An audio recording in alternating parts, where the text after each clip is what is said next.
ചെയ്യുകയാണ്. സന്തോഷമുള്ളവർ കർത്താവിനെ ഒന്നുകൂടെ സ്തുതിക്കാമോ? Praise the Lord, hallelujah.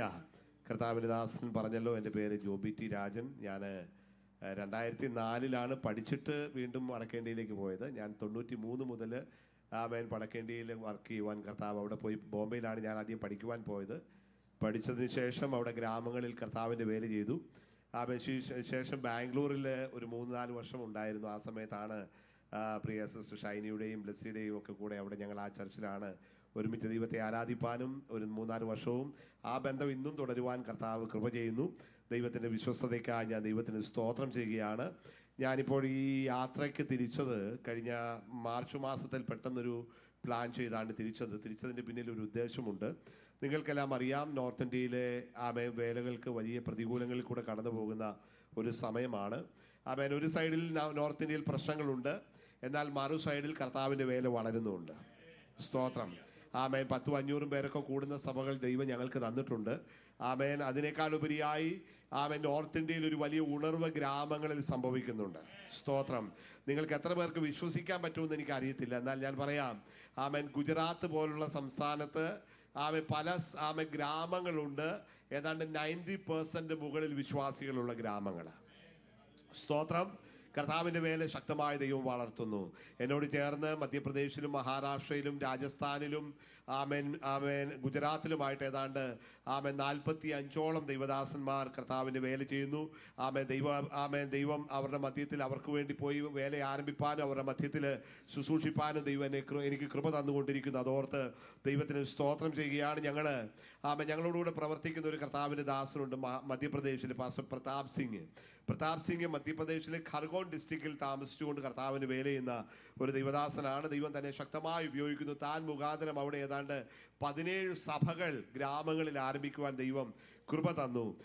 ഈ പ്രതാപ് സിംഗിനോട് ചേർന്ന് വർക്ക് ചെയ്യുന്ന ചില ദൈവദാസന്മാർ ഒരു ഗ്രാമത്തിൽ മീറ്റിംഗ് നടന്നുകൊണ്ടിരിക്കുമ്പോൾ, ഒരു 6 മാസം മുമ്പ് ഒരു മീറ്റിംഗ് നടന്നുകൊണ്ടിരിക്കുമ്പോൾ പെട്ടെന്ന് RSSകാർ ആ ഗ്രാമം വളഞ്ഞു. RSSകാർ ആ ഗ്രാമം വളഞ്ഞിട്ട് ആ മീറ്റിംഗിൽ നടന്നുകൊണ്ടിരുന്ന ആ പ്രിയപ്പെട്ടവരെ ആക്രമിക്കുകയും അതിനുശേഷം ഇവർ തന്നെ പോലീസിനെ വിളിച്ചു വരുത്തും. സാധാരണ അങ്ങനെയാണ് ഗുജറാത്തിലും ഗ്രാമങ്ങളിലൊക്കെ സംഭവിക്കുന്നത്. ഈ RSSകാർ തന്നെയാണ് പോലീസിനെ വിളിച്ചു വരുത്തുന്നത്. അവർ പറയും, അവരിൽ നിന്ന് ഒരാൾ എഴുന്നേറ്റിട്ട് പറയും, ഞങ്ങൾക്ക് ഇത്ര രൂപ ഓഫർ ചെയ്തിട്ടുണ്ട് ക്രിസ്ത്യാനി ആയാൽ എന്ന് പറഞ്ഞുകൊണ്ടാണ് അവര് പലരെയും പോലീസിൽ പിടിപ്പിച്ച് ജയിലിലൊക്കെ ആക്കാറുള്ളത്.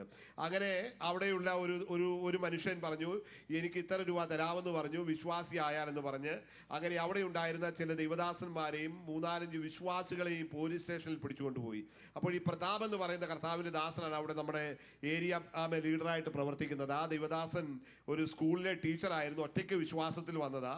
താൻ സ്കൂളിലെ ജോലി രാജിവെച്ചിട്ടാണ് കർത്താവിൻ്റെ വേലയ്ക്ക് വേണ്ടി ഇറങ്ങിയത്. ഈ പ്രതാപ് ഈ വിവരം അറിഞ്ഞുകൊണ്ട് പോലീസ് സ്റ്റേഷനിലെത്തി. താൻ താമസിക്കുന്ന ടൗണിൽ തന്നെയാണ് ഈ പോലീസ് സ്റ്റേഷൻ. പ്രതാപ് പോലീസ് സ്റ്റേഷനിലെത്തി. പോലീസ് സ്റ്റേഷനിലെത്തിയപ്പോൾ RSSകാരെല്ലാം അവിടെ നിൽപ്പുണ്ട്. അവർ ചോദിച്ചു, സാറെന്തിനാണ് ഇവിടെ വന്നത്? അപ്പോൾ ഇവർക്ക് എല്ലാവർക്കും ഇദ്ദേഹത്തെ അറിയാം, സ്കൂളിലെ ടീച്ചറായിരുന്നു. അപ്പോൾ അദ്ദേഹം പറഞ്ഞു, ഞാൻ ഇവിടെ വന്ന എൻ്റെ സഹോദരങ്ങളാണ് ഇവിടെ ഉള്ളത്, അവരെ കാണാൻ വേണ്ടി വന്നതാണെന്ന് പറഞ്ഞു. എന്നാൽ പ്രതാപിനോട് ഇവർ തട്ടിക്കയറി. അന്ന് ഉച്ചയായപ്പോൾ ഈ പ്രതാപിൻ്റെ വീട്ടിൽ ഒരു 10-20 പേർ കടന്നു വന്നു. പ്രതാപനെ ഭീഷണിപ്പെടുത്തിയപ്പോൾ പ്രതാപ് എനിക്ക് ഫോൺ ചെയ്തു. ഞാൻ പറഞ്ഞു, പെട്ടെന്ന് പോലീസിനെ വിളിക്കുവാൻ പറഞ്ഞു. താൻ പോലീസിനെ വിളിച്ചു. പോലീസ് നമുക്ക് അത്ര അനുകൂലമല്ലെങ്കിലും പോലീസ് കടന്നു വന്നു. അപ്പോൾ ഇവരൊക്കെ പിരിഞ്ഞുപോയി. ഞാൻ പ്രതാപിനോട് പറഞ്ഞു, ഇന്ന് അവിടെ താമസിക്കരുത്, വൈകുന്നേരത്ത് അവർ വന്ന് പ്രശ്നം ഉണ്ടാക്കും. പ്രതാപ് അന്ന് വൈകിട്ട് മറ്റൊരു ഗ്രാമത്തിൽ പോയി താമസിച്ചു. 2 കൊച്ചു കുഞ്ഞുങ്ങളുണ്ട്. പിറ്റേ ദിവസം കുഞ്ഞുങ്ങളെ സ്കൂളിൽ വിടണം. അതിനുവേണ്ടി പ്രതാപ് മടങ്ങി വന്നപ്പോൾ വീട്ടുകാരൻ വീട്ടിലേക്ക് കയറ്റുകയില്ല. താൻ വെള്ളവും ഓഫ് ചെയ്തു. കറണ്ട് ഓഫ് ചെയ്തിട്ട് പറഞ്ഞു, ഇന്നിവിടെ നിന്ന് ഇറങ്ങിക്കോണം. വാടകയ്ക്ക് താമസിക്കുന്ന ഒരു 1 റൂം കിച്ചനാണ്. ഇന്നിവിടെ നിന്ന് ഇറങ്ങിക്കോണമെന്ന് പറഞ്ഞു. തലേന്ന് രാത്രിയിൽ ഈ RSSകാർ വീണ്ടും പ്രതാപിൻ്റെ വീട്ടിൽ വന്നിരുന്നു. എന്നാൽ പ്രതാപിനെ കിട്ടാതെ വന്നപ്പോൾ ഈ വീട്ടുകാരനെ ഭീഷണിപ്പെടുത്തി ഇവരെ ഇവിടുന്ന് പറഞ്ഞു വിടണമെന്ന് പറഞ്ഞു. അവിടെ നിന്ന് എങ്ങോട്ട് പോകണമെന്ന് അറിയത്തില്ല. താൽക്കാലികമായി തന്നെ മറ്റൊരു ഗ്രാമത്തിലേക്ക് സാധനങ്ങളൊക്കെ കൊണ്ടുവച്ചു. എന്നാൽ കുഞ്ഞുങ്ങളെ സ്കൂളിൽ വിടാൻ പറ്റുന്നില്ല. അതിനുശേഷം ഞങ്ങൾ ഒരു ആഴ്ചയ്ക്ക് ശേഷം അവിടെ നിന്ന് ഒരു 17 കിലോമീറ്റർ മാറിയിട്ട് ഒരു മുസ്ലിങ്ങൾ താമസിക്കുന്ന ഒരു സ്ഥലത്ത് തനിക്ക് താൽക്കാലികമായി ഒരു വാടകയ്ക്ക് വീടെടുത്ത് തന്നെ ഇപ്പോൾ താമസിപ്പിച്ചിരിക്കുകയാണ്. ഈ ഒരു പ്രശ്നം വന്നപ്പോഴാണ് ഞാൻ ഇങ്ങനെ ഒരു യാത്ര തീരുമാനിച്ചതും ഇങ്ങനെ യാത്ര ചെയ്യുന്നതും. എങ്ങനെയെങ്കിലും ഈ പ്രതാപനെ ഒരു സ്ഥലത്ത് താമസിപ്പിക്കണം. അദ്ദേഹം ഒരു ശക്തമായി കർത്താവിന് വേണ്ടി പ്രവർത്തിക്കുന്ന ഒരു ദൈവദാസനാണ്. ആ യാത്രയിലാണ് ഞാനിപ്പോൾ ആയിരിക്കുന്നത്. നിങ്ങൾ പ്രാർത്ഥനയിൽ ഞങ്ങളെ ഓർക്കണമെന്ന് ദൈവനാമത്തിൽ ഓർക്കുന്നു. ആ ദൈവദാസനെ ഓർത്തും പ്രാർത്ഥിക്കണം. ഒരൊറ്റ വാക്യത്തിന് ഒറ്റ വാക്ക് മാത്രം പറഞ്ഞ് ഞാനിവിടെ നിർത്താം. ആമേൻ. എനിക്ക് തന്ന സമയം തക്കത്തിൽ ഉപയോഗിക്കണമല്ലോ. എബ്രായ ലേഖനം 4-ാം അധ്യായം 16-ാമത്തെ വാക്യം നമുക്ക് എല്ലാവർക്കും അറിയാവുന്ന വാക്യം. Hebrews chapter 4:16.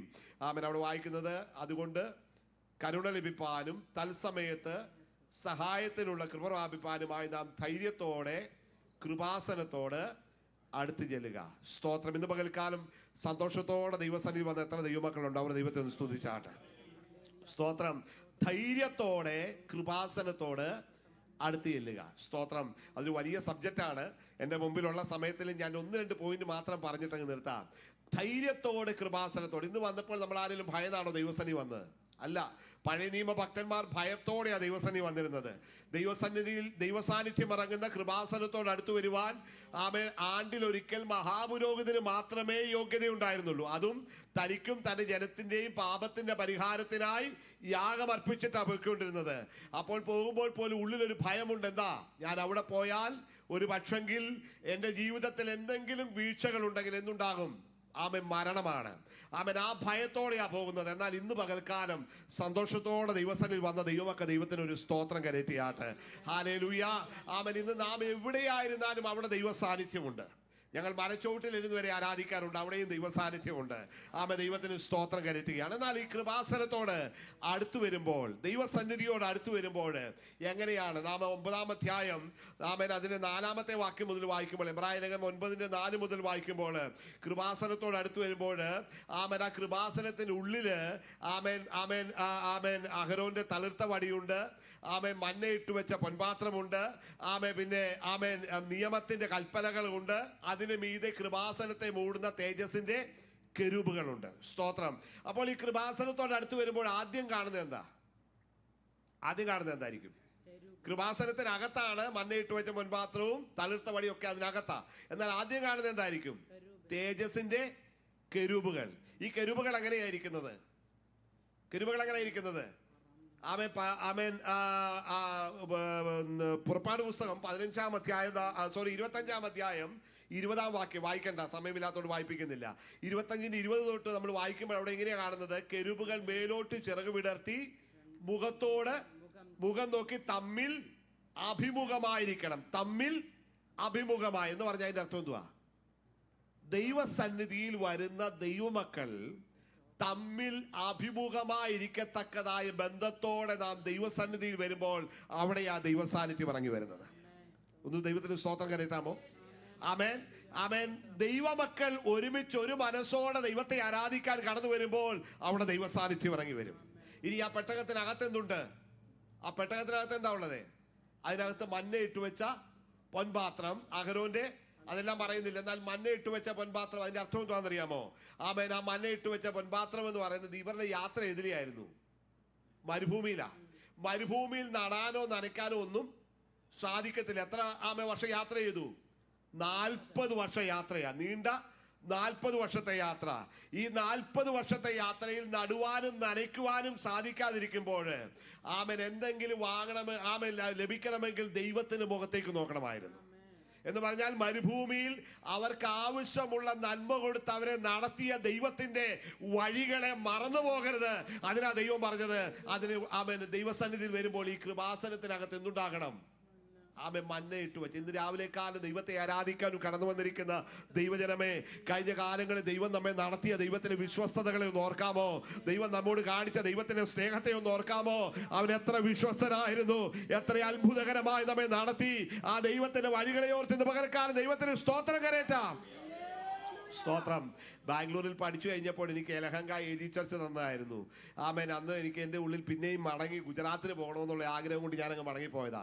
ആമേൻ. അവിടെ പോയി ആമേൻ അവിടെ ഒരു സഭയുടെ പാസ്റ്ററായിട്ട് 7 വർഷം ഇരുന്നു. അതിനുശേഷം ബോംബെയിലേക്കാണ് ട്രാൻസ്ഫർ തന്നത്. ബോംബെയിൽ പോകാൻ ഉള്ളിൽ ദൈവം ആഗ്രഹം തന്നില്ല. മടങ്ങി ഗ്രാമങ്ങളാണ് ദൈവം എൻ്റെ ഉള്ളിൽ തന്നത്.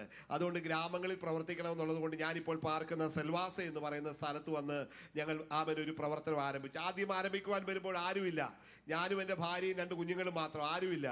എന്നാൽ ആമേൻ ഞങ്ങൾ ആദ്യത്തെ ആഴ്ച പ്രാർത്ഥിച്ചു. ഉച്ച കഴിഞ്ഞപ്പോൾ ഞങ്ങളിങ്ങനെ വെയിറ്റ് ചെയ്യുക, കർത്താവ് ആരെങ്കിലും ഒന്ന് പരിചയം തരണേ. ഇങ്ങനെ ഞാനും എൻ്റെ ഭാര്യയും കൂടെ പലരെ പരിചയപ്പെടുവാൻ വേണ്ടി അങ്ങനെ ഞായറാഴ്ച ഉച്ച കഴിഞ്ഞ് ഇങ്ങനെ അവിടെയുള്ള ടൗണിൽ ഇങ്ങനെ പോയെങ്കിലും വലിയ പരിചയമൊന്നും കിട്ടിയില്ല. മടങ്ങി വരാൻ നേരത്ത് ഭാര്യ പറഞ്ഞു, എനിക്കൊരു വിശക്കുന്ന എന്തെങ്കിലും ഒരു സ്നാക്സ് വാങ്ങിച്ചാലോ എന്ന് പറഞ്ഞു. ഞാൻ പറഞ്ഞു എന്തെങ്കിലും വാങ്ങാം. ഞങ്ങളൊരു കടയിൽ കയറി ഒരു സ്നാക്സ് വാങ്ങാൻ നിൽക്കുമ്പോൾ എൻ്റെ ഉള്ളിൽ ഒറ്റ ആഗ്രഹമുള്ളൂ, കർത്താവ് ആരെങ്കിലും ഒരു പരിചയം തന്നെ, ആരെങ്കിലും ഒരു പരിചയം തന്നെ. അപ്പോൾ തൊട്ടപ്പുറത്തൊരു മനുഷ്യൻ നിൽപ്പുണ്ട്.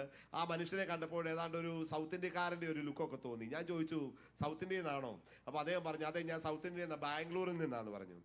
തമിഴനാണ്, ബാംഗ്ലൂരിൽ നിന്നാ. അപ്പോൾ ഞാൻ പേര് ചോദിച്ചപ്പോൾ പറഞ്ഞത് സ്വാമിദാസ് എന്നാ പേരെന്ന് പറഞ്ഞു. സ്വാമിദാസ് എന്നുള്ള പേര് കേട്ടപ്പോൾ എനിക്ക് എല്ലാ പ്രതീക്ഷയും പോയി. എന്നാൽ അതേ എന്നോട് പേര് ചോദിച്ചു, എന്താ പേരെന്ന് ചോദിച്ചു. ഞാൻ പറഞ്ഞു ഞാൻ പാസ്റ്റർ ജോബി എന്ന് പറഞ്ഞു. അപ്പോൾ പാസ്റ്റർ ആണോ എന്ന് ചോദിച്ചു. അപ്പോൾ ഞാൻ പറഞ്ഞു പാസ്റ്ററാ. അപ്പോൾ അദ്ദേഹം എന്നോട് ചോദിച്ചു, എവിടെ നിങ്ങളുടെ ചർച്ച്? ഞാൻ പറഞ്ഞു ഞങ്ങൾക്ക് ചർച്ചൊന്നുമില്ല, ഞാൻ പുതുതായിട്ട് ഇവിടെ വന്നതാ, ഇവിടെ ഒരു പുതിയ പ്രവർത്തനം ആരംഭിച്ചത്. എന്നാൽ അദ്ദേഹം പറഞ്ഞു, ഞാൻ 1 മാസമായിട്ട് ഒരു ചർച്ച് തേടി നടക്കുക. അപ്പം ഞാനൊരു വിശ്വാസത്തെ തേടി നടക്കുക, അതേ ഒരു ചർച്ച തേടി നടക്കുക. ഞാൻ പറയട്ടെ, അന്ന് കർത്താവ് ആ കുടുംബത്തെ തന്നു. അന്ന് മുതൽ ഇന്നയോളം ദൈവം അനുഗ്രഹിച്ചു. 7 ഭാഷക്കാരായി 120-ലധികം പേർ ഒരുമിച്ച് ഞങ്ങൾ ദൈവത്തെ ആരാധിക്കുന്നു. അതിൽ കൂടുതലുണ്ട്. എല്ലാ വർഷവും കുറേ പേര് ട്രാൻസ്ഫർ ആയി പോകും. ദൈവം നടത്തുന്നു, ദൈവം ഞങ്ങളുടെ വേലയെ വളർത്തുന്നു. ഹിന്ദിയിലാണ് ഞങ്ങളുടെ ആരാധന. ഇതുവരെ നടത്തിയ ദൈവത്തിന് വിശ്വസ്തതയ്ക്കായി സ്തോത്രം ചെയ്യുകയാണ്. ഇവിടെ ഇങ്ങനെ കടന്നു വരുവാനും നിങ്ങളോട് ഒരുമിച്ചായിരിക്കാനും ദൈവത്തെ സ്തുതിപ്പാനും കർത്താവ് അവസരം ഒരുക്കിയതിനായി സ്തോത്രം. പ്രിയ ഷായിച്ചാനും അവരുടെ കുടുംബമൊക്കെയാണ് ഇങ്ങനെ ഒരു അവസരം ഇവിടെ വരുവാൻ ഇടയായി തീർന്നത്. അവരെ ഓർത്ത് ദൈവത്തിന് സ്തോത്രം ചെയ്യുന്നു. ദൈവസഭയ്ക്കും അവസരം ഒരുക്കിയ ദൈവദാസനും സഭയുടെ പ്രിയപ്പെട്ടവർക്ക് നന്ദി അർപ്പിക്കുന്നു. ഞങ്ങളെ ഓർത്ത് പ്രാർത്ഥിക്കുക, എൻ്റെ യാത്രയെ ഓർത്ത് പ്രാർത്ഥിക്കുക. ദൈവമായ കർത്താവ് നമ്മെ അനുഗ്രഹിക്കുമാറാകട്ടെ.